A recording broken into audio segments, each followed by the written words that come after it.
안녕하세요. 사연 왔어요 톡톡입니다. 구독과 좋아요, 알림 설정 꼭 부탁드립니다. 그럼 오늘의 이야기 시작해 보겠습니다. 사회 나와서 만난 인연은 그다지 오래가지 않는다고 그냥 어렸을 때부터 친한 친구가 제일이라고 말하는 사람들이 많습니다. 하지만 저한테는 사회에서 만났지만 정말로 친자매 같은 언니 하나가 있습니다. 제가 한 10년 전 처음 회사라는 곳을 들어갔을 때 거기서 제 사수로 만난 언니예요. 모든 것이 처음이었고 어리바리했던 제게 5년 위 선배인 그 언니는 못하는 거 없는 척척박사처럼 보였습니다. 그때도 좀 이상하다 싶었던 건 저한테는 너무나 완벽하게 멋진 선배인데 다른 사람들은 그다지 좋게 생각하지 않았다는 겁니다. 항상 저한테 일을 가르쳐 줄 때면 저는 우와, 이런 것도 가르쳐 주는구나 라며 귀를 반짝였는데 다른 선배들은 저한테 꼭 나중에 따로 불러 이러더라고요. 혜연 씨, 너무 100% 다 저 말 믿지 마. 일단 들을 건 듣고 나머지 건 한 번씩 걸러서 생각해. 친절하게 잘 알려주시는데 왜 그러세요? 혹시 제가 모르는 무슨 일이 있나요? 제가 볼 땐 정말 좋은 선배인데. 아니, 뭐 그렇게 생각한다면 다행인데 나중에 당황스러울까 봐 우리는 미리 알려주는 거지. 제가 좋아하는 선배인데 이렇게 뒷말 듣는 거 별로 반갑지는 않아요. 충고는 감사하지만 제가 알아서 잘 해볼게요. 어린 마음, 그리고 천선적으로 가지고 있는 사람에 대한 이상한 충성심이 합쳐져서 저는 어느새 그 언니의 대변인처럼 굴기 시작했습니다. 자연스레 회사 사람들도 제게 충고하는 게 줄어들었고 저도 모르게 그 언니와 둘이 은근히 따돌림 당하는 상황이 되었죠. 사실 그때는 왜 그런 말들을 하는 줄 잘 몰랐습니다. 제가 워낙 사람들을 철석같이 한 번 믿으면 끝까지 믿는 성격이기도 했지만 저한테는 정말 좋은 선배였거든요.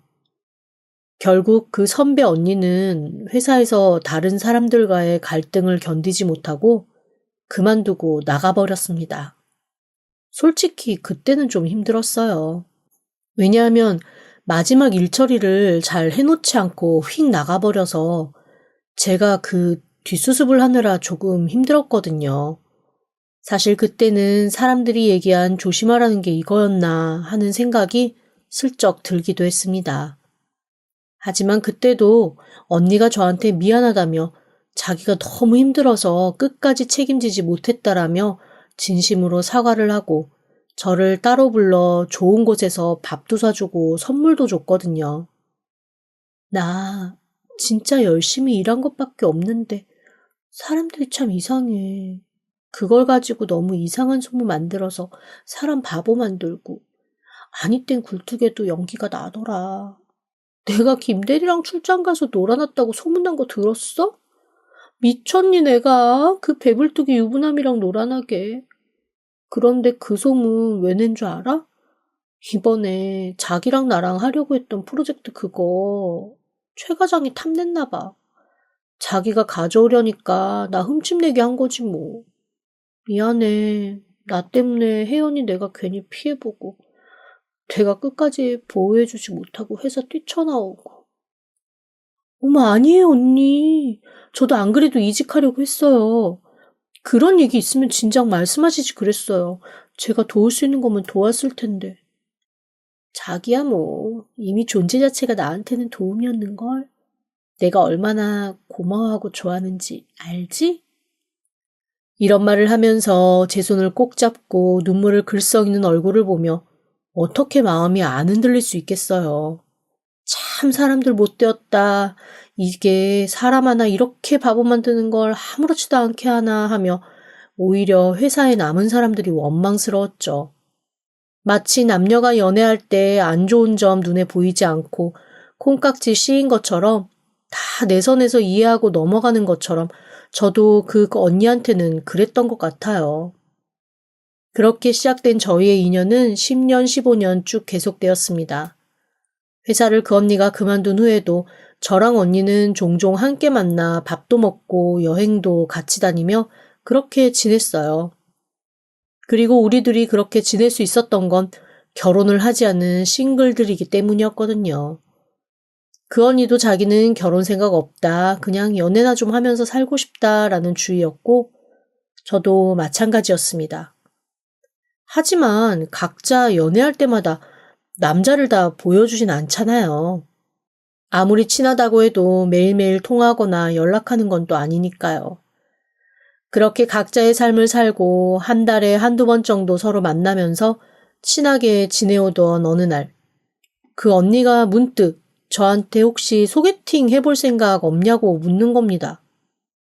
그런데 그 타이밍이 좀 특이했어요. 제가 정말 오랜 시간 고민하다가 모은 돈을 탈탈 털어 작은 집을 하나 산 시점이었거든요. 사실 그 집을 살 때는 이런 마음이 있었습니다. 나이 40이 훌쩍 넘어 이제 몇 년 뒤면 50인데 지금 와서 새삼 결혼할 생각은 없고 그냥 내 집 하나 두고 행복하게 혼자 싱글 라이프 한번 살아봐야겠다라는 생각에 고민 끝에 마련한 집이었습니다. 그 집들이 얘기를 하려고 언니를 만난 자리에서 갑자기 제 얘기는 다 듣지도 않고 소개팅 해볼 생각 없냐고 하는데 순간 조금 당황스럽기는 하더라고요. 왜냐하면 그 이전의 대화가 혼자 살아도 행복하다, 싱글 라이프 맘껏 즐기자 그런 대화로 쭉 이어졌었는데 갑자기 소개팅이라니요. 그래서 제가 좀 당황한 얼굴로 언니를 바라봤더니 언니가 멋쩍게 웃으면서 그러더라고요. 아니, 너한테 사실 꽤 오래전부터 소개해주고 싶었던 사람이 있었는데 네가 하도 싱글 라이프 해서 해줘도 되나 말아야 되나 고민하고 있었거든. 그런데 네 사진 보더니 상대방이 꼭 연인으로 이어지지 않아도 좋으니까 만나서 친구라도 하고 싶다고 막 쪼르는 거야. 그러니까 한번 제대로 만나볼래? 언니 얘기를 듣고 나니 워낙 저를 잘 아는 사람이기도 하고 이렇게까지 얘기를 할 때는 이유가 있겠거니 싶은 마음이 들었습니다. 그래서 일단 만나보겠다고 했죠. 그런데 언니, 누구야? 언니가 여태까지 남자 사람 얘기한 적이 별로 없어서 어떤 사람인데? 그랬더니 언니가 멋쩍게 웃으며 그냥 이렇게 얼버무리더라고요. 나한테는 몇 없는 아주 오랜 친구야. 나랑은 거의 남매 같아서 뭐 그냥 혈육이나 다름없다고나 할까? 그래? 그런 사람이 있었는데 왜? 이때까지 난 한 번도 얘기를 들은 적이 없지? 뭐 얘기할 기회가 없었지. 너랑 나랑 만나면 할 얘기 다른 거 많은데 뭐하러 내 남자 사람 친구 얘기까지 하겠니? 또 듣고 보니 그렇더라고요. 저도 이때까지 썸 탔던 남자, 살짝 아사무사하게 연애 시작하다 끝난 남자, 이런 남자들 얘기를 하나하나 한 건 또 아니었으니까요. 그나저나 뭐 부담은 없이 만나는데 만약 둘이 잘 되면 나 큰 거 하나 해줘야 한다? 알았지? 뭘 갖고 싶은데 벌써부터 선물 얘기야. 너 지난번에 들고 나온 가방 그거 예쁘더라. 나도 그거 똑같은 거 하나 사줘. 언니, 그거 내가 평생 처음 산 명품이야. 알아. 나도 네 덕에 명품 가방 한번 들어보자 이거지. 순간 좀 당황스러운 마음이 올라왔습니다. 사실 친자매처럼 서로 아끼고 좋아하고 친한 건 사실이었지만 가끔 불쑥불쑥 스며서 올라오는 불편함이 있었는데 바로 이런 지점이었거든요. 이 언니가 셈이 많습니다. 뭐 여자들 흔히 부러워, 샘나, 나도 이런 말을 많이 하기는 하잖아요.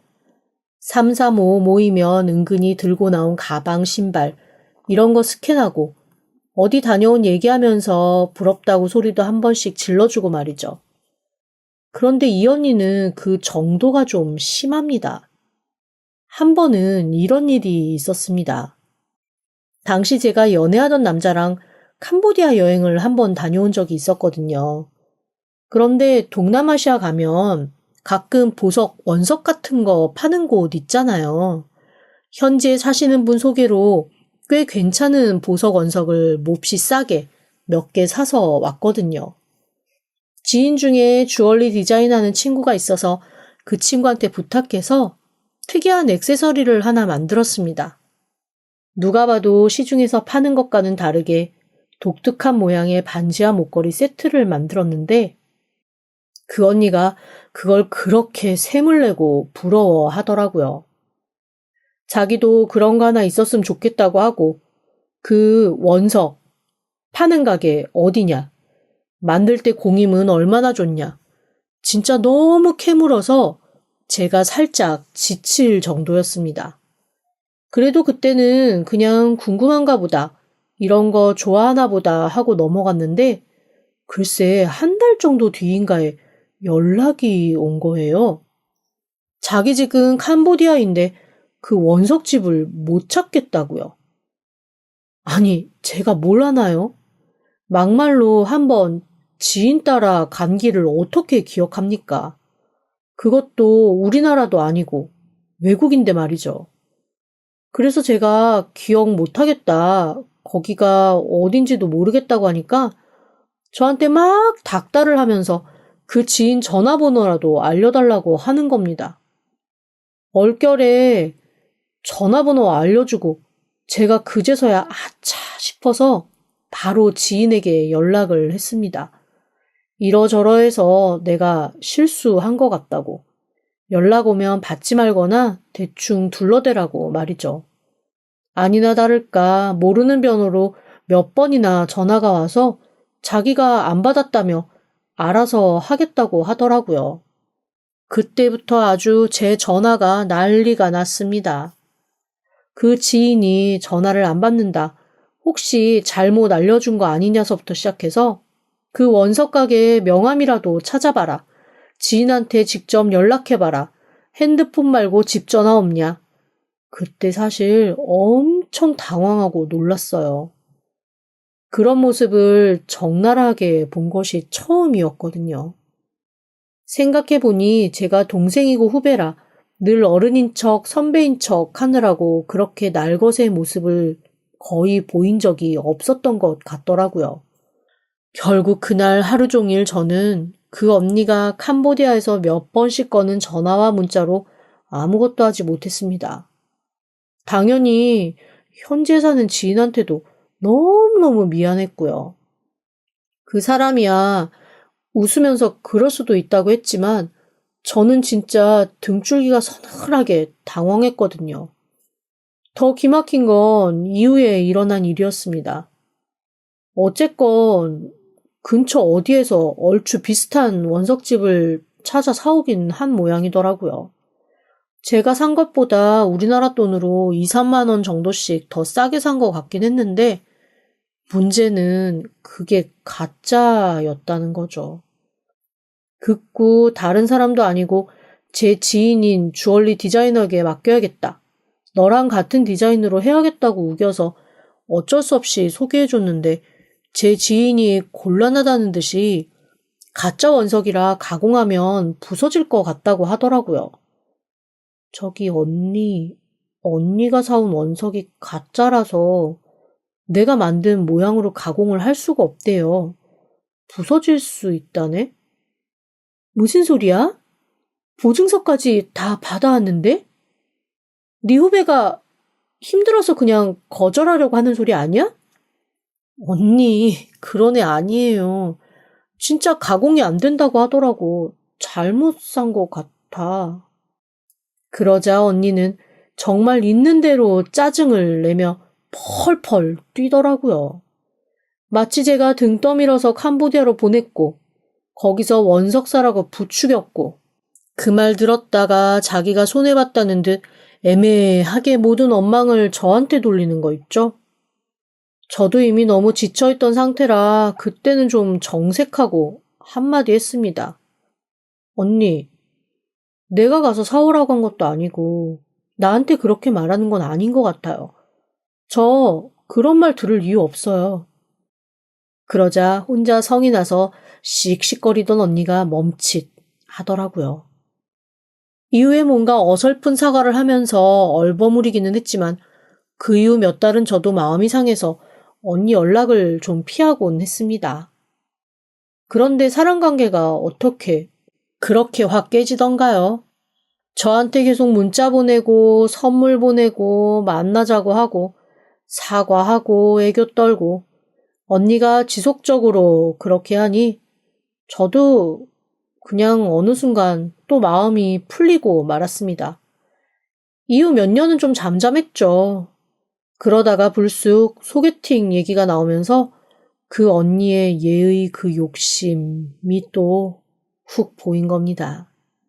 언니가 가방 얘기를 꺼내자마자 캄보디아 원석 사건이 떠올라서 제가 저도 모르게 얼굴을 확 찌푸렸습니다.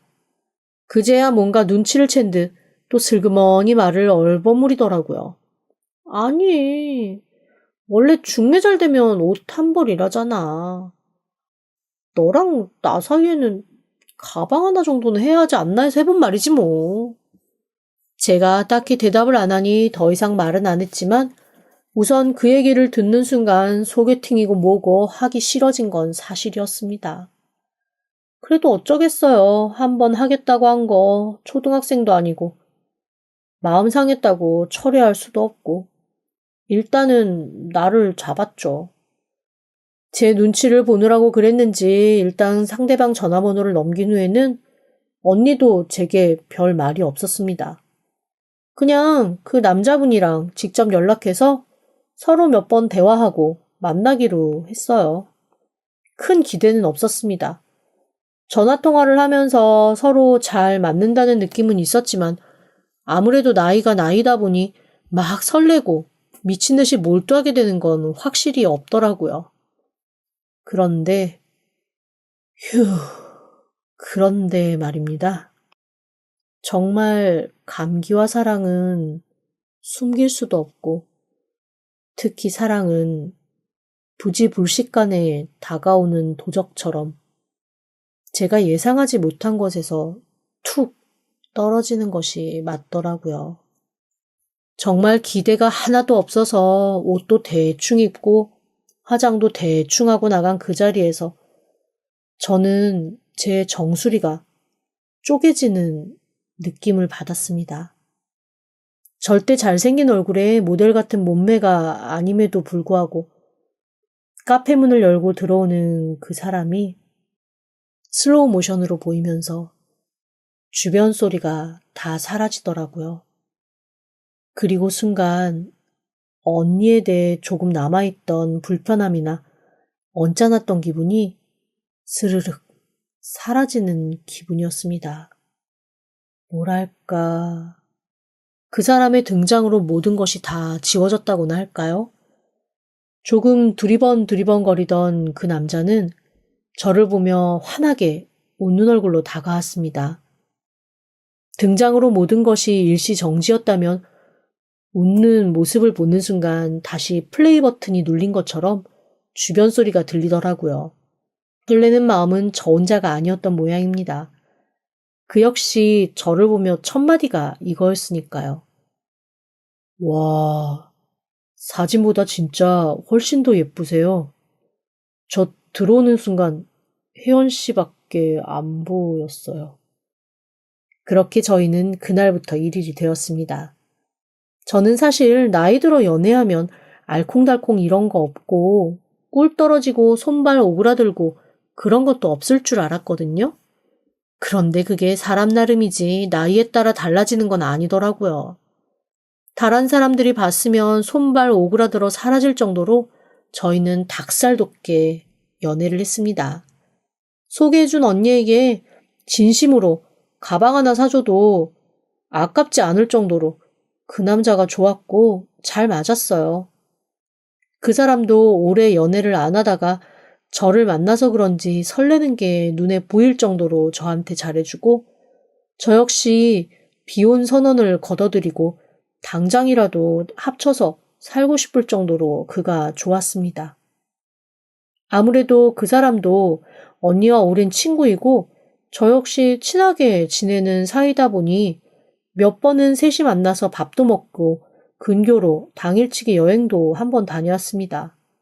그런데 밥 먹을 때는 그냥 조금 의아한 정도로 끝냈는데 당일치기 여행을 가서는 고개가 갸웃해지는 상황이 몇 번 있었어요.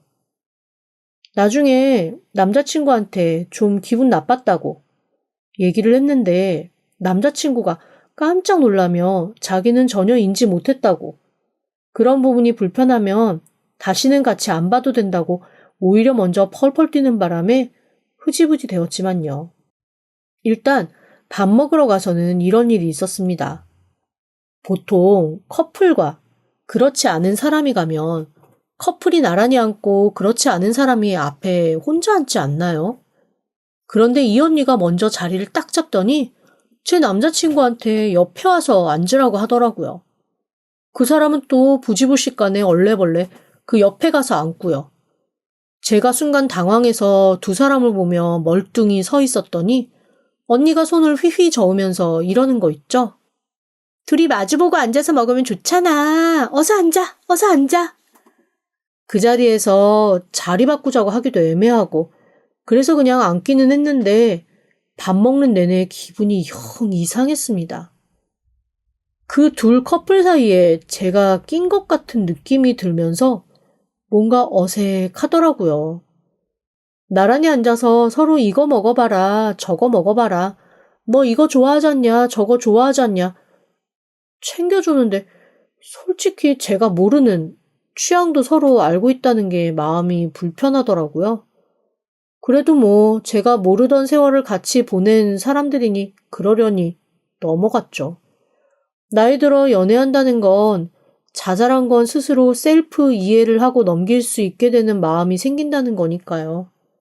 일단 밥집에서의 일은 그렇게 넘어갔습니다. 언니도 별말 없었고 남자친구도 별말 없어서 그냥 그러려니 하며 혼자 속만 끓였죠. 그러다 본격적인 일은 여행을 가서 생겼습니다. 제가 수목원을 좋아하거든요. 워낙 나무를 좋아하기도 하고 숲에서 나는 향을 맡으면 기분이 좀 안정되기도 하고요. 그래서 남자친구랑 근교에 있는 수목원에 놀러 가기로 했죠. 근처에 한우 맛있는 집도 있어서 수목원에서 천천히 데이트하고 한우까지 먹고 오자는 계획을 세웠는데 우연히 그 언니한테 쉬는 날 일정 얘기하다가 수목원 얘기를 했더니 이러는 겁니다. 나도 따라가면 안 돼? 나 거기 정말 가보고 싶었는데 혼자 가면 사진 찍어줄 사람도 없고 이번에 꽃축제 한다고 해서 가고 싶었거든. 네? 같이요? 내가 너희 커플 사진 많이 찍어줄게. 그냥 전속 사진작가 하나 같이 간다고 생각하면 되잖아. 내가 거기 산다니까? 나 진짜 바람 쐬고 싶었어. 같이 가자. 응? 이러면서 막 조르더라고요. 그런데 참 이게 딱 잘라 거절하기가 또 애매한 겁니다. 그래서 내신 남자친구가 거절해주기를 바라면서 슬그머니 얘기를 꺼냈더니 아니 눈치 없는 인간이 같이 가서 놀면 재밌지 않겠냐고 그러자고 하는 겁니다. 또 저만 이상한 사람이 된 거죠. 다 같이 함께 놀면 즐겁지 않냐는 사람들 사이에 우리들이 오붓하고 싶다고 조르는 것도 이상하고 괜히 저만 속 좁고 까다로운 사람 된 것 같기도 하고 여튼 기분은 썩 좋지 않았습니다. 나이 먹고 툴툴거리는 거 티내는 것도 자존심 상하는 일이라 최대한 기분 좋게 다녀오려 했는데 와, 그게 안 되는 상황이 자꾸 벌어지더라고요. 일단 신난 건 그 언니였습니다. 여기서 사진 찍어달라, 저기서 사진 찍어달라.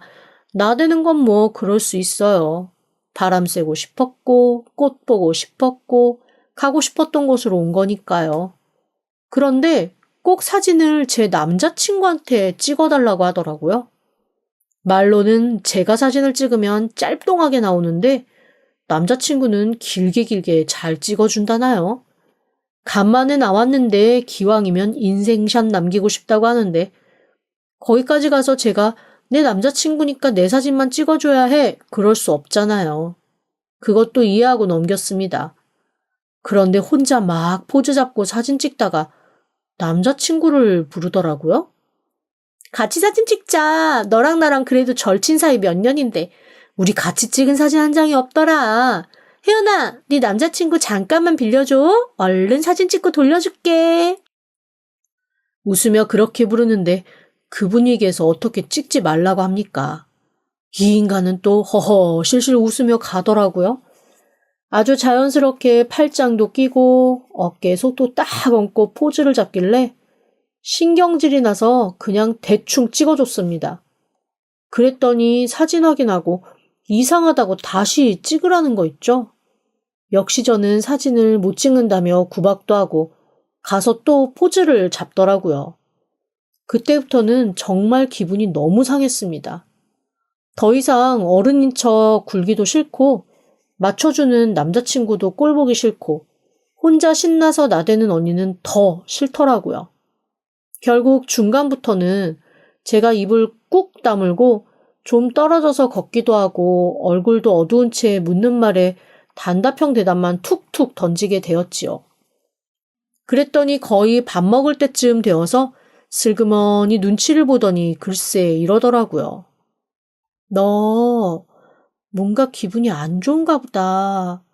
내가 눈치 없이 따라와서 그래? 아니 그러면 이렇게 싫은 티를 내지 말고 처음부터 오지 말라고 하지 그랬어. 네가 너무 불편한 것 같으니 나 갈게 그냥. 세상에 똥 싼 놈이 성낸다고. 글쎄 그러고 주섬주섬 짐 챙겨서 가버리는 거 있죠? 남자친구가 당황해서 이렇게 가는 게 어딨냐고 차도 없는데 어떻게 갈 거냐고 잡더라고요. 아 그것도 진짜 꼴보기 싫었어요. 가던가 말던가 그러던가 말던가 신경도 쓰기 싫었거든요. 그래서 아무 말도 않고 뚱하게 잡지 않았더니 흘낏 저를 보다가 글쎄 남자친구한테 혼자 서러운 티 다 내면서 미적거리며 그러더라고요. 뭐 차 없다고 못 가겠어?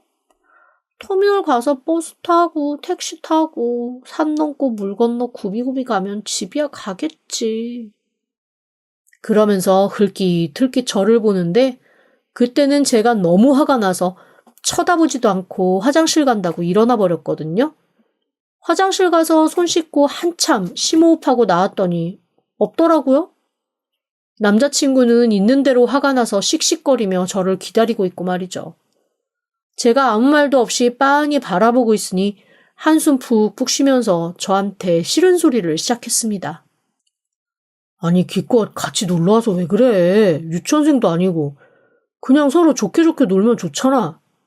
둘이 사겨? 어? 어? 그게 또 무슨 소리야? 왜 그런 소리를 하는데? 아니 그냥 친구라니까 갑자기 그건 또... 아니 하는 거 보면 꼭 둘이 사귀는 것 같다. 자기 오늘 나랑 사진 한 장이라도 찍었어? 내 사진 찍어주기나 했어? 다른 사람들이 봤을 때는 둘이 사귀는 거고 내가 눈치 없이 낀 거랑 다름없어. 그런데 중간부터 내가 그렇게 눈치를 주고 싫은 티를 냈으면 당신이라도 좀 자제했어야 하는 거 아니야? 내가 진짜 기가 막혀서. 아니 나는 그냥 너희들이 워낙 친하니까 좋은 게 좋은 거다 싶어서 그냥 다 같이 즐겁게 놀고 그러려고 한 거지. 그런 오해는 하지 마. 어쨌건 이렇게 보낸 건 좀 마음에 걸리기는 하는... 그렇게 마음에 걸리면 쫓아가던가 그럼. 주섬주섬 사과도 아니고 변명도 아니고 설명도 아닌 애매한 태도를 보이는 남자친구 때문에 저는 완전히 폭발을 하고 말았습니다. 그러자 그 사람도 적잖게 당황했는지 일단은 저를 달래기 시작하더라고요.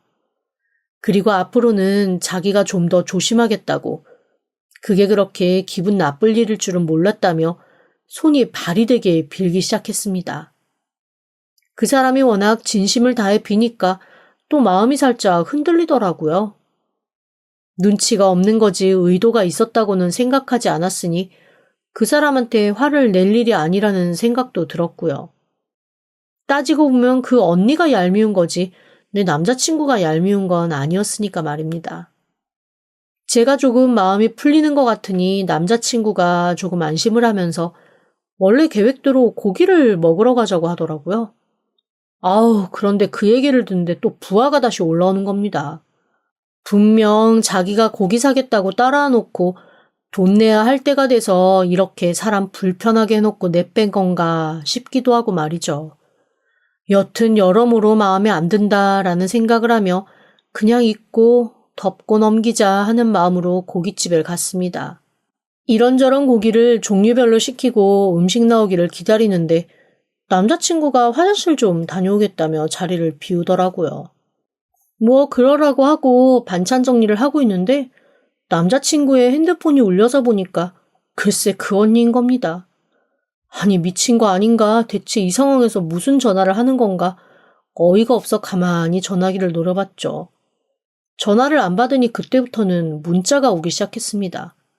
왜 전화기 화면에 문자가 오면 전체 문자는 아니어도 한두 줄은 뜨잖아요.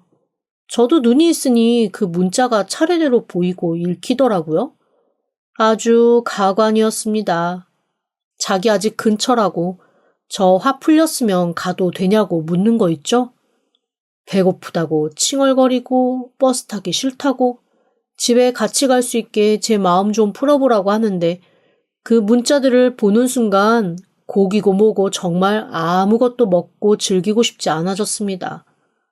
게다가 그런 문자는 저한테 보내고 사과를 하고 전화를 해도 저한테 해야 하는 거 아닌가요?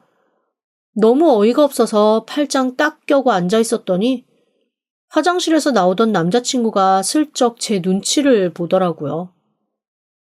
내가 보려고 해서 본 건 아닌데 아주 문자 주고받는 게 가관이네? 순간 남자친구의 얼굴에 당혹스러운 빛이 확 감돌았습니다. 그리고는 얼른 전화기를 확인하고 허둥지둥 핸드폰을 꺼버리더라고요. 아니, 무슨 전원까지 꺼? 그렇게 숨길 게 많아? 솔직히 숨길 게 많냐고 하는 말은 그냥 한번 괜히 던져본 말이긴 했습니다. 그런데 그 말을 들은 남자친구의 눈동자가 정말 파도에 던져진 부표처럼 마구 흔들리는 게 느껴지더라고요. 어라? 이거 막 던진 미끼를 확 물어서 흔들리는 그런 느낌이 확 들었습니다. 가만히 남자친구 얼굴을 바라봤죠. 그러자 아주 애써, 힘써, 최선을 다해 하는 변명이 시작되었습니다. 그런 게 아니라는 둥, 원래 이렇게 칭얼거리는 스타일인 거 알지 않냐는 둥, 자기도 피곤해 죽겠다는 둥, 아주 자기가 더 나서서 그 언니 험담을 하더라고요. 솔직히 제가 20, 30대만 되었어도 믿었을 거예요. 그런데 나이가 쌓인다는 건 경험과 연륜이 생긴다는 거잖아요. 그 정도 변명이나 행동의 참 거짓은 얼추 가릴 수 있는 지혜가 생긴다는 거고요. 이거 뭔가 있구나 싶은 마음이 들었습니다. 하지만 정확한 증거가 없는 한 괜히 의심만으로 이런저런 말을 해봐야 소용없는 거죠.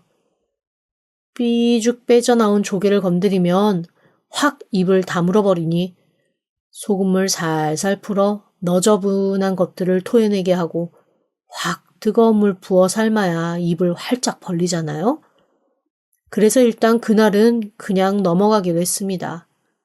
차에 타고 집으로 오는 동안 내내 남자친구는 불안해 보였어요. 그런데 그게 제가 화를 내고 있어서 불안한 게 아니라 그 언니 걱정에 불안한 것처럼 느껴졌습니다. 여자의 촉이라고나 할까요? 어쩐지 저를 집에 내려주고 그 언니를 데리러 다시 갈 것 같은 느낌이 확 드는 거 있죠? 한번 떠보기로 했습니다. 나 오늘 자기랑 같이 있어도 돼? 어? 오늘? 내일 출근해야 하잖아. 밤새 같이 있다가 1시간 일찍 나오지 뭐. 그러면 집 가서 옷은 갈아입고 출근할 수 있으니까. 나 오늘 자기랑 같이 있고 싶어. 그래?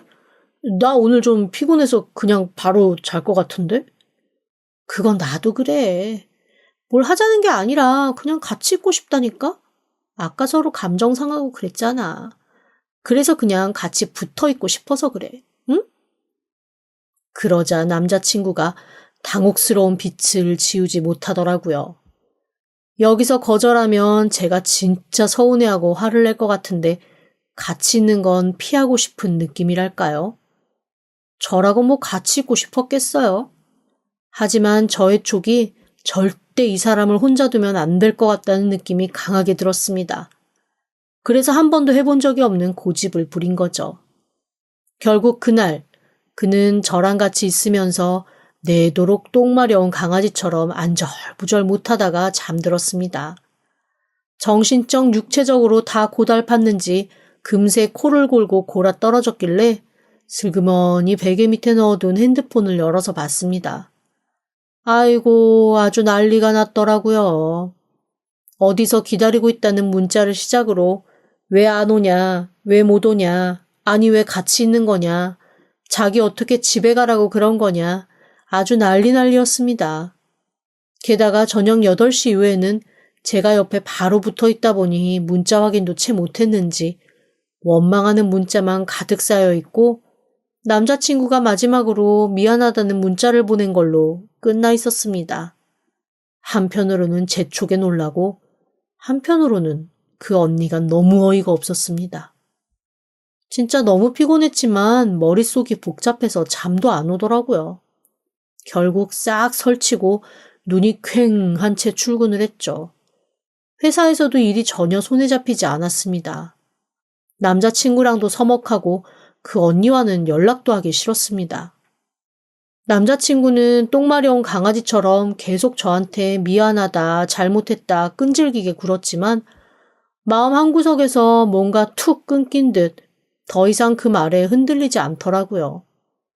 하지만 애정이 식은 거지 분노가 사라진 건 아니었습니다. 이렇게 찜찜한 기분으로 관계를 끝내는 건 또 제 스타일에 안 맞더라고요. 그래서 일단 문자와 전화로는 마음이 풀린 것처럼 얼추 받아주고 만나는 건 미루면서 어떻게 해야 하나 곰곰 고민을 시작했습니다. 그리고 제 고민을 끝내는 사건은 너무 어이없게 벌어지고 말았죠.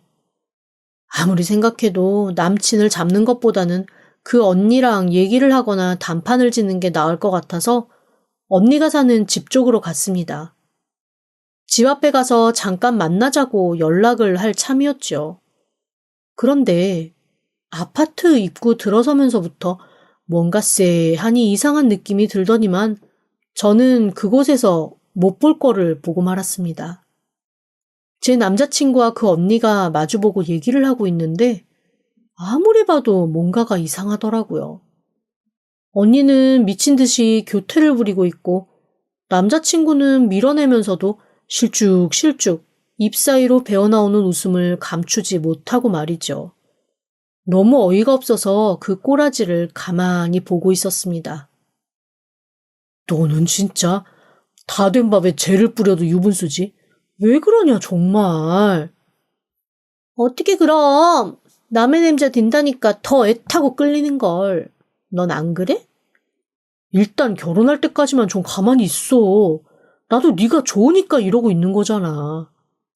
일단 신혼집은 걔네 집으로? 그래 하지 않겠어?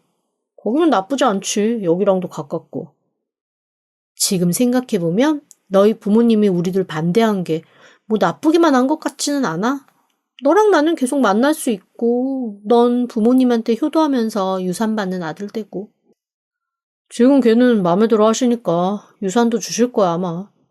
그거 내 몫도 있다. 잊지 마. 정말 어이가 없었습니다.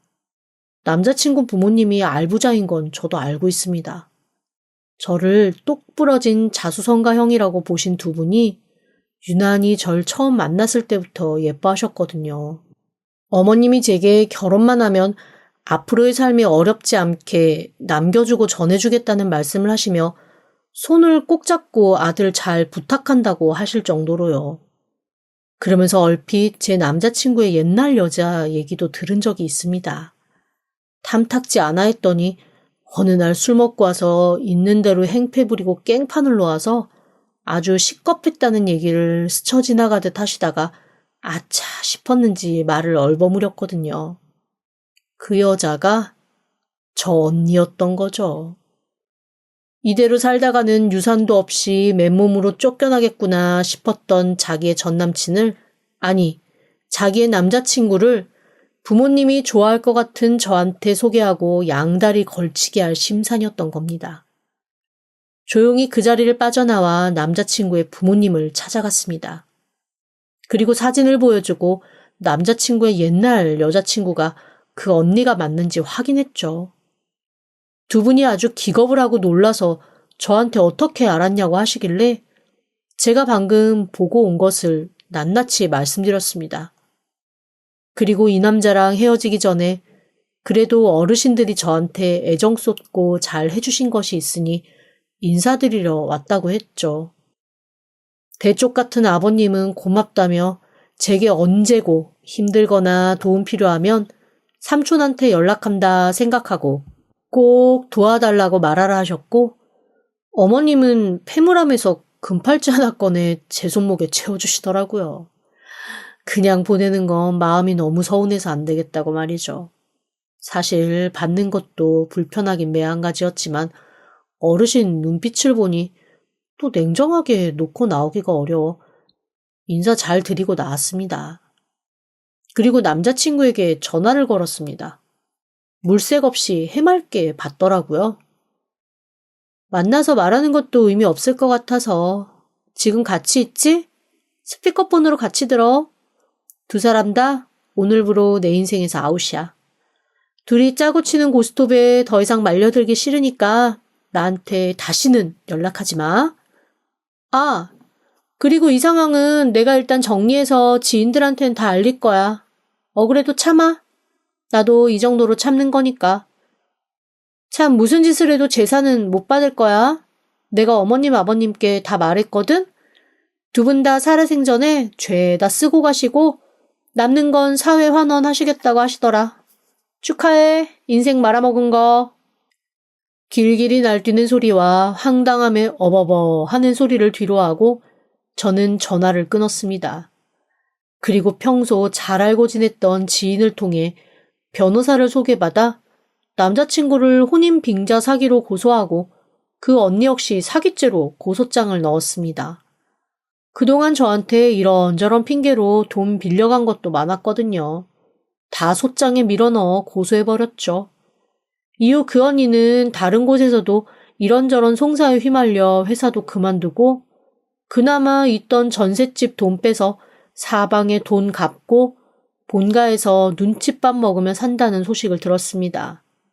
아, 제 남자친구였던 그는 소문이 쫙 돈 후에 일종의 사회적 말살 상태가 되었어요. 그동안 저 팔아서 여기저기에 인맥 많이 만들어놨던 게 결국 족쇄가 된 거죠. 저는 다시 자유로운 영혼으로 살고 있습니다. 지금은 이게 제일 편하네요. 지금까지 들어주셔서 감사합니다. 구독과 좋아요 알림 설정은 사연 왔어요 톡톡에게 큰 힘이 됩니다. 지금 바로 구독 부탁드립니다. 그럼 다음 사연으로 또 찾아오겠습니다. 감사합니다.